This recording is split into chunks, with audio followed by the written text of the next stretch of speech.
ხალხო, ამ დღეებში აღმოვაჩინე, რომ ვეფხისტყაოსანი არ მაქვს წაკითხული. ბიჭო, აი, არ ვიცი ხე მახსოვს, რომ ბავშვობიდან ჯერ ის მახსოვს, რომ ზეპირად ვიცოდი თითქმის. არ ვიცი, აქ შეიძლება არიან ჩემს მეგობრებში დედაჩემი გაუნცემლობაში მუშაობდა და იქ მომუშავე მისი კოლეგები, რომლებიც ისმენდნენ ზეპირად ვეფხისტყაოსანს ჩემგან, როცა ვიყავი ჯერ კიდე 5-6 წლის. შემდეგ მახსოვს, რომ 4-ჯერ აი ძალიან გულდასმით წავიკითხე და შოკი მივიღე 4-ვეჯერ რაღაც 5 წლიანი ინტერვალებით წავიკითხე. გარდა ამისა, 6-ჯერ ისე გადავიკითხე რაღაც ადგილები, რომ ავიწყდებოდა, რომ მინდოდა რომ ენახა და აი 1-6ჯერ ისე მაქვს გადაკითხული, 4ჯერ მაქვს ზედმიწევნით წაკითხული. მაგრამ რა ვქნა, უნდა ვთქვა, რომ არ მაქვს წაკითხული, თორე აქ რა პრინციპია, იცით, რომ აი ქურდულში რო არის პრინციპი რა, რომ ზოთა ესეთი ავტორიტეტული ხალხი რო გეუნებაო, რომ ჩაინიკი ხარო, ერთი ადგილიდან ბოლი უნდა გაუშვაო. აი ესე ახლა ქართული სახელოვნებო ელიტა, ესე იგი აბულინგებს ჩემნაირ უბრალო ობივატელებს, რომლებიც საერთოდ ვერ ვერკვევით მაღალ ხელოვნებაში და აი გვეუბნება, რომ ვეფხისტყაოსანი არ გაქვს წაკითხული და ეხლა რა ვქნათ, უნდა გავუშვათ ბოლი და ვაღიაროთ, რომ ვეფხისტყაოსანი არ გვაქვს წაკითხული. ბიჭო, საშინელება ხდება ხალხო. აღდგომის დღეებია და არ მინდოდა მე ამ თემაზე უხერხულიც არის, აი რაღაც შეუფერებელია იმ რაღაც პორნოგრაფიის თემაზე საუბარი ასეთ დროს. თუმცა ჩვენი ბრალი არ არის, ვინც ამ პორნოგრაფიის პრემიერა გადაწყვიტა მაინდა-მაინც ნების კვირაში იმათი ბრალია. მაგრამ აქვე ვამბობ, რომ მე აი ვეფხისტყაოსნის შეურაცხყოფა და რაღაც ესეთი თემები იმდენად მნიშვნელოვნად არ მიმაჩნია. ამაზე არც რობიკოზე ვისაუბრებ და არავიზე და არც ვეფხისტყაოსანზე და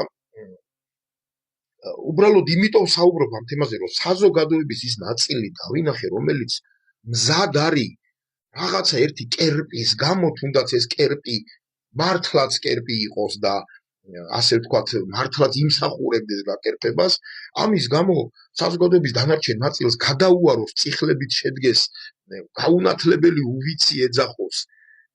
უბედურება გჭირთ, მეგობრებო, პირდაპირ გეუბნებით.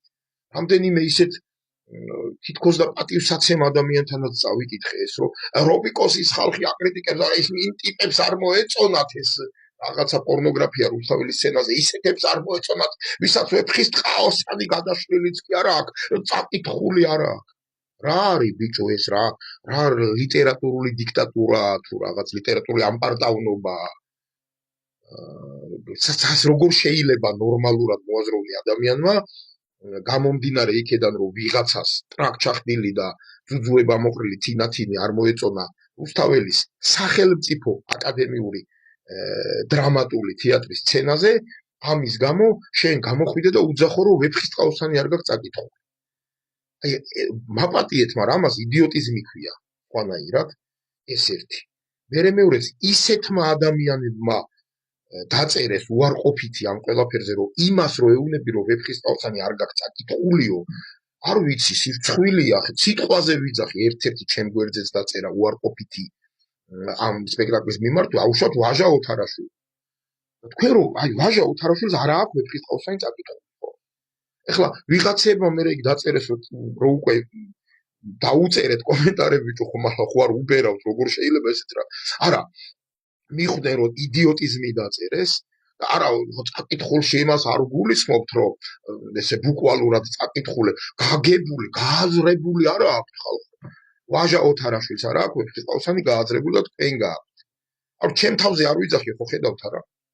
არ ვიცი ხა, დაუჯექითი ვაჟა ოთარაშვილს და ვეფხისტყაოსანის გააზრებაში შეეჯიბრეთ. არა, მე შემეჯიბრეთ თუ გინდათ, მაგრამ ნუ ჯობია იმას შეეჯიბრეთ. არ შეიძლება ესეთი რაღაცა მართლა დიქტატორული აზრების გამოტანა. თავისთავად რომ არავისი გაკერპება არ შეიძლება, მათ შორის არც ბატონი რობერტ ტურუასი და არ შეიძლება ესე რომ ვიღაცამ რადგან კერპია, ესე იგი არ შეიძლება რომ მას თუ ვიღაცა მისი რამე ნაბიჯი ვინმეს თუ არ მოეწონა, ესე იგი ის გაუნათლებელია, უვიცია, მან ვერ აღიქვა ინტელექტ რაღაცა დებილ მით უმეტეს ხელოვნებაში არ შეიძლება ეს ხალხო ხელოვნებაში მით უმეტეს არ შეიძლება ესეთი უპირობო კერპების შექმნა. ეს რელიგიაში კიდე მოსულა. პოლიტიკაზე უარესია ხელოვნებაში შექმნილი კერპები. ეხლა რაც შეეხება კიდე იმას ანარჩენს, რომ ან რატომ გგონიათ, რომ აუცილებელია ვიღაცას გლეხს, ვიღაცას რაღაცას, მუშას, პროლეტარიატს ეს ვეფხისტყაოსანი მაინავე წაკითხული და გადაბრუნებული ქონდეს და მხოლოდ მაშინ ქონდეს აზრის გამოთქმის უფლება იმის შესახებ, რომ არ ვარგა ტრაკმოშიშვლებული თინათინის ტანტალის სცენაზე და ის რომ ავთანდილი ამის ბაყვებს შემოილაგებს წელზე და ასე შემდეგ.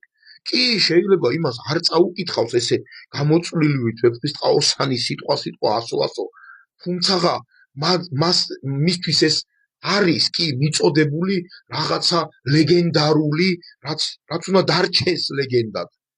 და მას მიუხედავად იმისა, რომ არ აქვს ვეფხისტყაოსანი წაკითხული, აქვს უფლება, რომ ეს სიბილწე არ წაბილწვა, აი ამ რაღაცის არ თქვენ რა გონიათ 100,000 მოწამე, რომელიც შეეწირა ბიბლიასა და სახარებას. 100,000-ივეს თქვენ გონიათ ბიბლია და სახარება სიტყვასიტყვით წაკითხული ქონდა, შემეცნებული ბოლომდე და გააზრებული? არა ბატონო, ეს რწმენა იყო, რწმენა შეეწირა იმ ხალხი და ის ხალხი და რწმენის დონეზეა ვეფხისტყაოსანი საქართველოში.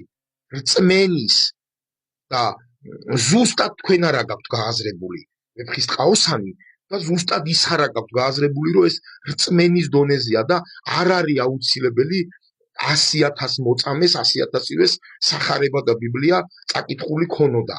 საიმისოდ, რომ მასზე ფეხი არ დაებიჯებინა და სიკვდილი აერჩია. იქ რომ დაეწყო იმ ვიღაცა, ვინც იყვნენ ისინი არაბები თუ ვინც იყვნენ, რომ ხალხო, რა იყო წაკითხულიც არა გაქვთ ეს სახარება თქვენ და ეთყობა, იმიტომ არ აბიჯებთ ფეხს. არ არის ესე. ვეფხისტყაოსანზე ფეხის დაბიჯებაა ის, რაც მოხდა რუსთაველის სახელმწიფო აკადემიურ დრამატულ თეატრში. ეს კაცი 90 წლის არის უკვე, მაპატიეთ, დიდი მაესტროა. თუმცა 90 წლის ასაკი ძალიან სერიოზული ასაკია და დავანებოთ არ მინდა რა ამის ასევე სპექტაკლი არა გაქვთ ნანახი და აკრიტიკებთ. რა შუაშია? არა გვაქვს ხო დაუშვათ სპექტაკლი ნანახი. რა სპექტაკლი რო ვნახო თავიდან ბოლომდე ვიტყვი რომ უი რა კაია თინათინი რო დატანტალებს ტრაკ მოშიშვლებული და ძუძუება მოყრილი ძუძუსთავება მოგდებული პლუს 18 როა სუფთა სცენაზე. თლიანი სპექტაკლი. ეგ მომენტი მაინც იდიოტობა არ შეიძლება. საშინელებაა ეგ მომენტი. რა რომ ნახო მთელი სპექტაკლი უცებ მომეწონება თინათინის სიშველი ტრაკი. ბიჭო რაღაც აი რამე არგუმენტი მაინც წავიკითხო თქვენთან ისეთი რომ რაღაცა აზრზე მოვიდე თუ მაღალ ხელოვნებას ვერკლები ჩავწდე. არგუმენტები გაქვთ მხოლოდ ეს ვეფხისტყაოსანი არ წავიკითხიათ. ისა რა ქვია სპექტაკლი არ უნახიათ. თქვენ რო ათრიეთ დათა თავაძის პორნოგრაფია, რომელიც სამეფო უნის თეატრში დაიდგა, აი ზუსტად ესე ინტერნეტში დადებული მომენტებს რა მთელი სპექტაკლი გქონდათ ნანახი დათა თავაძის და ის არგუმენტი კიდე რობიკომ გვანახა რომ ვეფხისტყაოსნის გმირები ჩვეულებრივი ადამიანები არიან. ეს იყო ზუსტად ანანია გაჩეჩილაძის პასუხი, რომელმაც პრეზერვატივზე დაახატა ვეფხისტყაოსნის გმირები და რომელიც ათრიეთ. რომ როგორ შეიძლება ვეფხისტყაოსნის გმირების პრეზერვატივზე დაახატვა ეს ხო ქართველთა რა. ეხლა იძახით რომ რობიკომ გაადამიანურა, ანანია გაჩეჩილაძემ გაადამიანურა ვეფხისტყაოსნის გმირები იმით რომ დაახატა პრეზერვატივზე. ხალხო, არ შეიძლება აი ეს რასაც თქვენ შვებით, ეს რაღაც ლიტერატურული, რა ქვია ამას, ლიტერატურული ამპარტავობა. და ის კიდე შილიფად ჩაცმული თინათინი ვერ აიტანეს ამბნელებმა. ბიჭო, შილიფად ჩაცმულსა და ტიტლიკანას შორის ბოდიში არ მინდა იმ სახეობის შეურაცხყოფა, მაგრამ აი ეს ძუძუებ გადმოყრილი ძუძუსტავებიანად და ტრაკ მოშიშვლებული და ნუ ერთადერთი ხვრელი არ უჩანს, სხვა ყველაფერი უჩანს.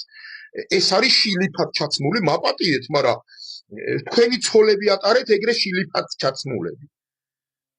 ნუ გვადებილებთ მართლა რა ბიჭო და ნუ ვცდილობთ რომ დებილებად გამოგვიყვანოთ და ვეფხისტყაოსანი არ წაგვიკითხავს თურმე რადგან ეს პორნოგრაფია არ მოგვეწონა და ნუ რა ვიცი რა მაშინ ანანია გაჩეჩილაძის არ შეიძლება და რობიკოს ტურვასთვის შეიძლება? და ეხლა ვეფხის ტყაოსნის გაგებაზე მელაპარაკები და ელემენტარული შილიფად ჩაცმული რას ნიშნავს და ტრაკ წამოხდილი რას ნიშნავს, ეგ ვერ გაგირკვევიათ. ასე რომ ცოტა დაწყნარდით რა და რა ვიცი, გონიერ საქართველოს გისურვებთ ხალხო, ამასაც გადავიკეთოთ.